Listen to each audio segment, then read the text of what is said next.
Well,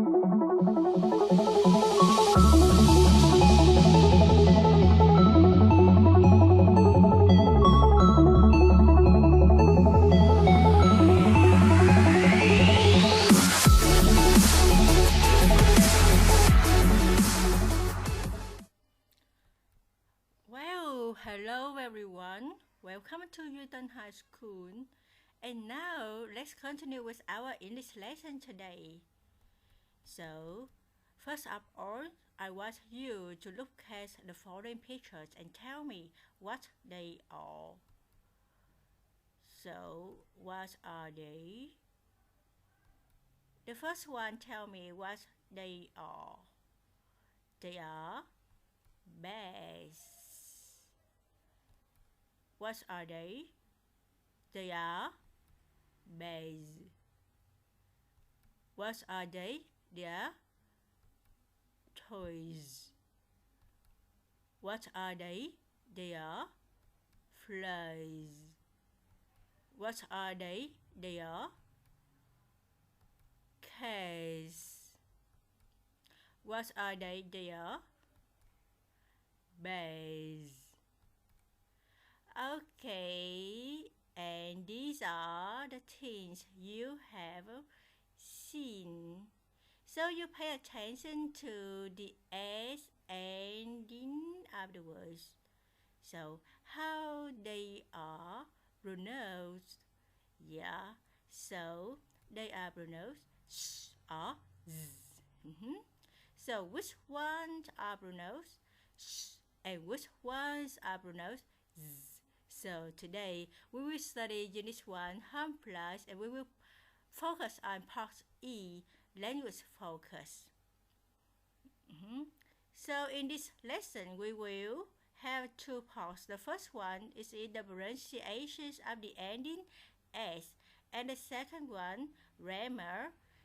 We will review the tenses you have studied.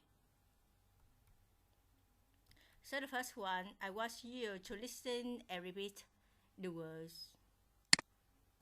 Part E, Language Focus, page 18. Pronunciation. Listen and repeat. Bats, bags. Kits, kids. Speaks, speeds. Dates, days.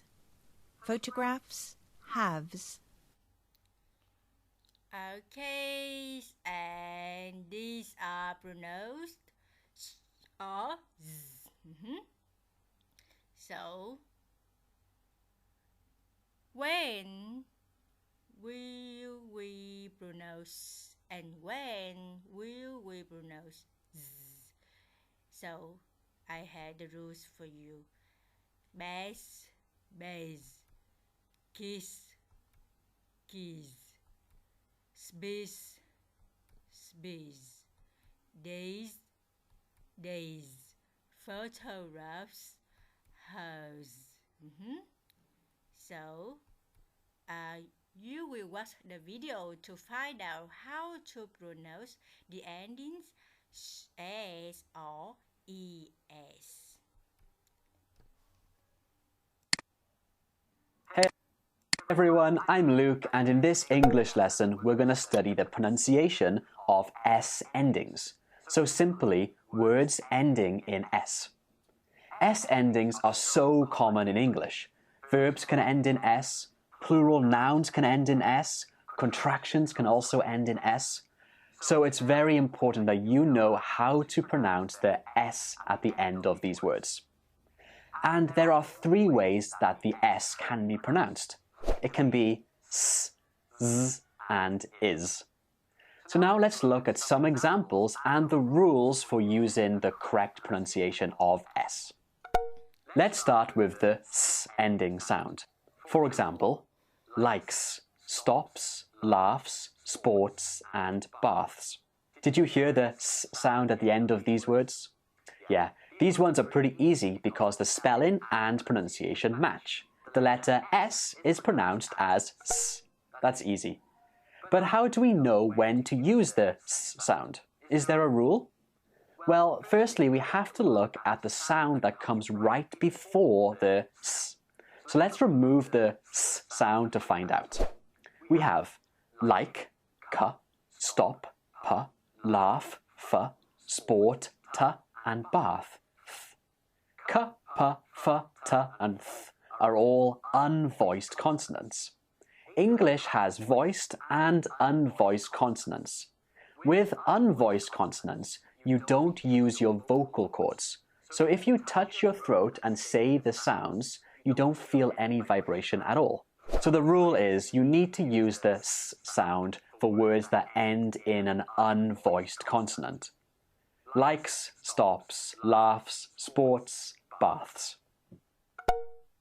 Now let's take a look at the z ending sound. For example, dogs, words, loves, dreams, and sings. These words all end with the z ending sound. But why? What's the rule here? Again, we need to look at the sound right before the z. So let's remove that and see what we have. We have dog, g, word, d, love, v, dream, m, and sing, ing. And these are all examples of, right, they are voiced consonants. Voiced consonants use your vocal cords in your throat. So if you put your fingers to your throat and say a voiced consonant, you can feel it vibrate. G, d, v. So the rule is, you need to use the z sound for words that end in a voiced consonant. Dogs, words, loves, dreams, sings, fans, feels, wears, jobs. There's one more thing with the z ending sound. All words ending in a vowel also use the z sound for the s. For example, plays, trees, toes. The third one is. Buses, boxes, changes, watches, finishes, prizes. This is ending sound is represented by the es spelling, so that makes it much easier to identify and to know when to use this sound. So that's good. But without going into lots of detail, is there a rule for using is? Well, yes, there is. Words that end in s, ks, j, ch, sh, and z always use the is pronunciation for words ending in the es spelling. Buses, boxes, changes, watches, finishes, prizes.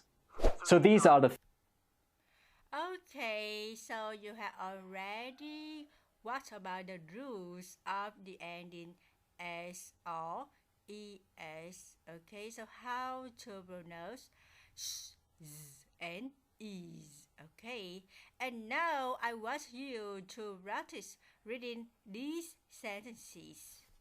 So, Practice reading these sentences. I saw some bats flying from the bags. He often speaks at different speeds. She tore the photographs into halves. I always have dates on rainy days. The kids are playing with their toy kits. yeah, so I want you to repeat the sentences. So you practice by yourself.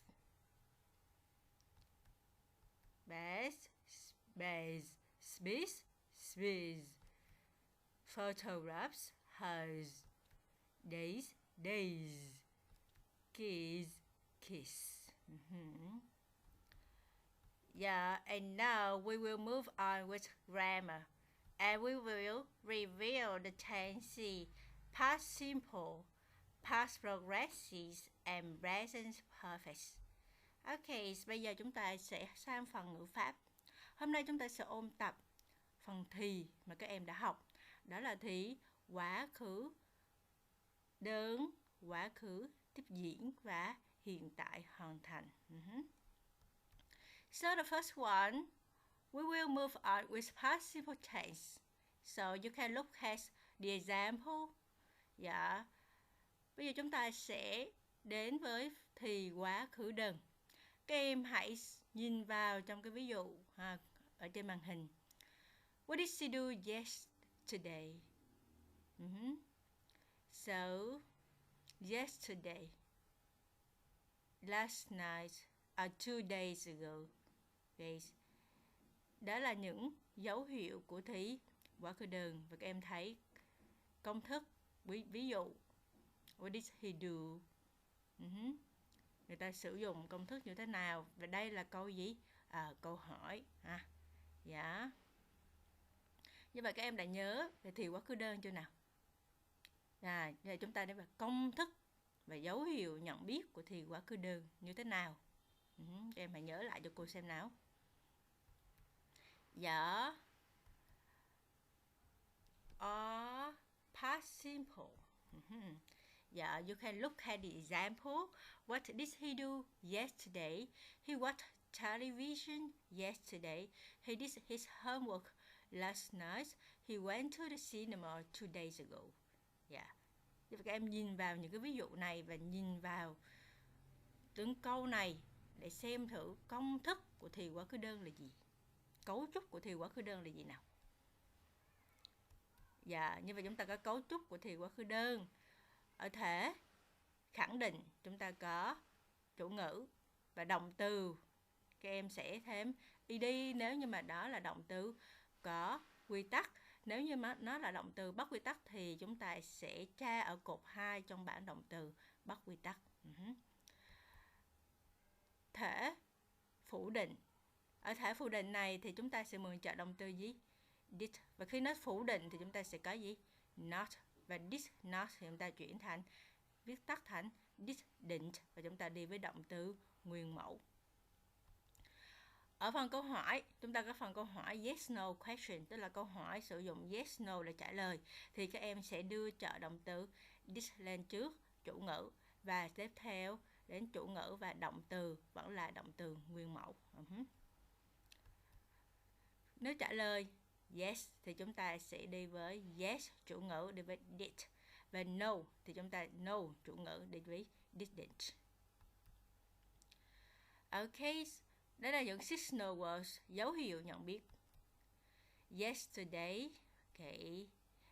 Yesterday morning, yesterday afternoon, yesterday evening, okay.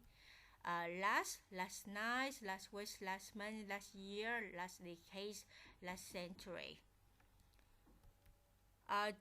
Ago, for example, 2 minutes ago, 2 hours ago, 2 days ago, 2 months ago.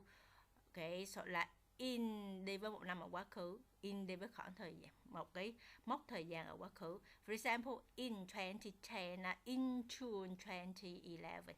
Thì đó là những cái mốc thời gian của thì quá khứ. Bây giờ cách sử dụng. Khi nào chúng ta sẽ sử dụng thì quá khứ đơn? Nó diễn tả hành động diễn ra và chấm dứt trong quá khứ, không liên quan đến hiện tại. Yeah, and now we will continue with the past progressive. Past progressive là thì quá khứ tiếp diễn. You can look at the example. Các em có thể nhìn vào ví dụ. What were they doing at 7 p.m. yesterday? What were they doing at 7 p.m. yesterday? Yeah, with the first one, the first picture, you can answer me. Yeah, they were having dinner. Or the second one, she was walking along street. Yeah. Okay, so you can look at the example here and tell me the structure or the form of the past progressive tense. Như vậy các em nhìn vào ví dụ này, các em có thể cho cô biết cấu trúc của thì quá khứ tiếp diễn không nào? Yeah. Okay. What were they doing when he came or knocked at the door last Sunday? Okay. What were they doing? Can you answer? You look at the picture and tell me. Yeah, they were watching television when he came. So what were they doing at 6 p.m. yesterday? Yeah, she was listening to music while he was reading books. Yeah. Như vậy các em nhìn vào những ví dụ mà cô vừa đưa ra, các em có thể cho cô được công thức và cấu trúc của thì quá khứ tiếp diễn nào và cách sử dụng của thì quá khứ tiếp diễn. Khi nào chúng ta sẽ sử dụng thì quá khứ tiếp diễn? Yeah. So we have the form of the past progressive. Đầu tiên đó là khẳng định. Chúng ta sẽ khi mà nói tới quá khứ tiếp diễn thì chúng ta sẽ xuất hiện gì nào? Động từ to be chuyển thành was hoặc là were, và động tiếp diễn thì động từ sẽ ở hình thức động từ thêm in, và khẳng định của nó sẽ là chủ ngữ đi với was or were đi với động từ thêm in. Phủ định thì chúng ta sẽ thêm not ở phía sau was hoặc là were. So you can look at the form subtract plus was or were not plus verb in. Okay. The question.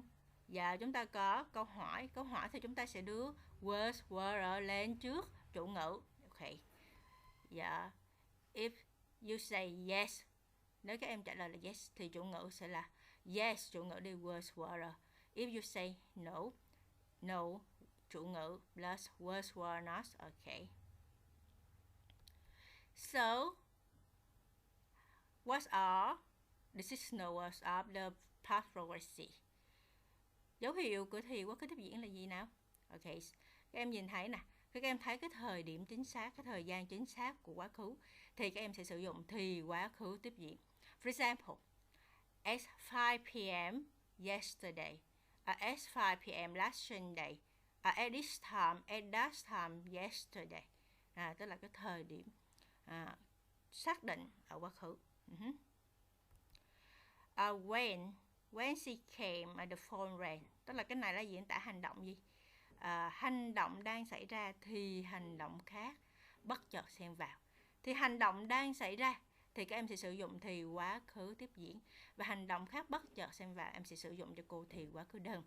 Ví dụ khi cô ấy đến thì chúng tôi đang ăn tối chẳng hạn. Thì khi cô ấy đến là hành động bất chợt và đang ăn tối là hành động đang xảy ra, thì các em sử dụng thì quá khứ tiếp diễn cho hành động đang xảy ra. Ok. Why, với why thì chúng ta sẽ sử dụng thì quá khứ tiếp diễn. Và cách sử dụng hành động diễn ra tại một thời điểm nhất định trong quá khứ. Hành động đang xảy ra thì một hành động khác xen vào. Khi hai hành động xảy ra song song tại một thời điểm trong quá khứ. Như vậy đó là cách sử dụng của thì quá khứ tiếp diễn. So, now let's continue with the present perfect tense. Yeah. So, have you been to? Can you answer my question? Have you been to Hạ Long Bay? Have you been to bến Hạ Long Bay? Have you been to Ho Chi Minh City? Or have you been to America? So, how long have you studied English? You can answer me. Yeah. For example, we have studied English for 6 years. You can look at the example here. Các em có thể nhìn vào những cái ví dụ này. Okay, so have you finished your homework yet? Have you been to? How long have you studied English? Okay, như vậy những cái câu này là những câu hỏi sử dụng thì hiện tại hoàn thành để hỏi. Yeah. So như vậy các em nhìn vào này. Ví dụ như câu trả lời the student have already finished their homework. We have studied English for 6 years since we was in 6th grade. Have you ever been to Ho Chi Minh City in your life since you were born? So, những câu này thì người ta sẽ sử dụng thì hiện tại hoàn thành để trả lời. Okay, so you can look at the example here and tell me the structures of the present perfect tense. Các em có thể nhìn vào những cái ví dụ này và nói cho cô biết được cấu trúc của thì hiện tại hoàn thành nào. Okay, so ở thể khẳng định thì chúng ta sẽ có công thức chủ ngữ đi với have, has, đi với động từ ed, hoặc là nếu là động từ bắt quy tắc thì chúng ta sẽ tra ở cột thứ 3 trong bảng động từ bắt quy tắc. Với thể phủ định thì chúng ta sẽ thêm not ở phía sau. For example, have not. Okay, so các em có thể nhìn thấy vào cái ví dụ này, cái công thức này, chủ ngữ đi với have, has, not, đi với động từ ed hoặc là động từ cột 3. Và nếu như mà câu hỏi thì chúng ta sẽ đưa have và has lên trước chủ ngữ. Nếu trả lời yes thì các em sử dụng là chủ ngữ đi với have, has. Nếu no thì các em sử dụng chủ ngữ đi với have hoặc là has not. Bây giờ cách sử dụng và dấu hiệu nhận biết. Nó diễn tả hành động xảy ra trong quá khứ nhưng kết quả còn ở hiện tại. Và nó thường đi với những từ như là already, just, not yet, recently, lately. Hành động kéo dài từ trong quá khứ đến hiện tại thì được khoảng thời gian là bao lâu và có thể còn tiếp tục sau hiện tại. Và nó hay đi với các từ như in the last few days, so far, since breakfast, I was a child for 2 years. Và nó nói về trải nghiệm hay kinh nghiệm trong cuộc sống, đã từng làm gì chưa, hay đi với các từ là ever, never, the first time, the second time, or the third time. So these are the structures and the uses and the signals of the tenses. So okay. So now you do your exercises. Yeah.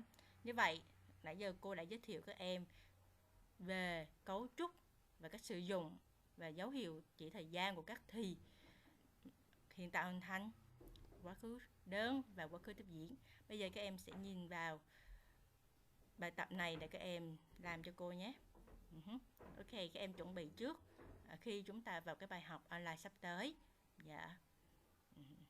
Okay, so we will check the answer in our next online lesson. Và chúng ta sẽ kiểm tra đáp án ở trong tiết học online sắp tới nhé. Yeah, this is the second one for you. Yeah, you also prepare it at home before our online lesson.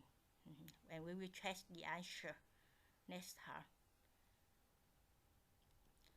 Yeah, như vậy các em hãy chuẩn bị 2 bài tập này cho cô trước khi chúng ta vào học cái tiết học online, để cho tiết học online của chúng ta nó thêm được hiệu quả hơn. Okay, so yeah, so that's all for our lesson.